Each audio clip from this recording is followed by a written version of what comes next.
عاد عبد الحميد الصابري أحد أبطال مونديال قطر 2022 مع المنتخب المغربي ليخطف الأنظار برسالة غير مباشرة تحمل دلالات غامضة موجهة إلى المدرب وليد الركراكي في ظل الجدل الدائر حول إقامة الأخير أسود أطلس. واجهت هذه الخطوة في التوقيت الحساس خاصة بعد الأداء غير مقنع للمغرب أمام النيجر في تصفيات كأس العالم 2026 رغم الفوز 2-1. وما زاد من حدة التساؤلات حول بعض الاختيارات الفنية. في حركة لافتة نشر الصابري مقطع فيديو يوثق تدخل الحاسم أمام إسبانيا في الدور 16 من كأس العالم، وهي اللقطة التي ساهمت في العبور للربع النهائي، مع التعليقات من الجماهير تطالبه بالعودة مثل افتقدناك يا الصابري، وعد أرجوك نحتاجك في كأس أفريقيا.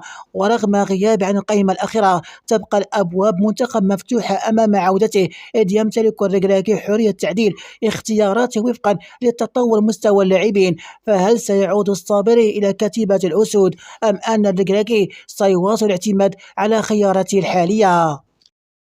تلقى النجم المغربي عمر الهلالي لاعب اسبانيول الاسباني خبر مفرح اثناء تواجده مع المنتخب المغربي في معسكر تدريبي استعدادا لمواجهه النيجر وتنزانيا في تصفية كاس العالم 2026.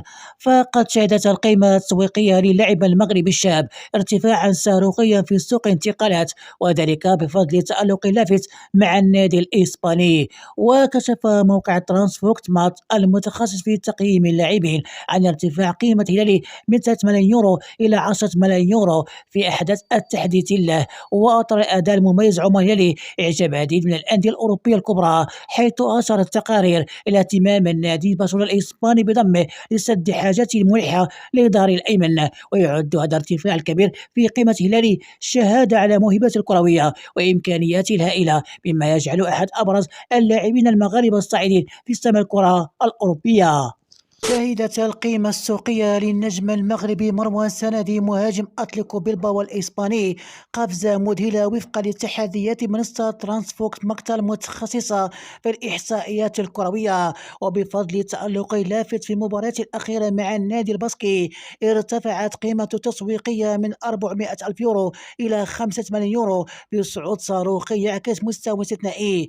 وانضم سندي لصفوف أتليكو بيلباو قادما من ديبورتيفو ألافيس بعد توقيعه العقد طويل الأمد يمتد حتى 30 يونيو 2029 مع خيار تمديد سنة إضافية. هذا ارتفاع الكبير في قيمة يؤكد مكانته كأحد أبرز المواهب الصاعدة في الدوري الإسباني ويضعه تحت أنظار الأندية الكبرى.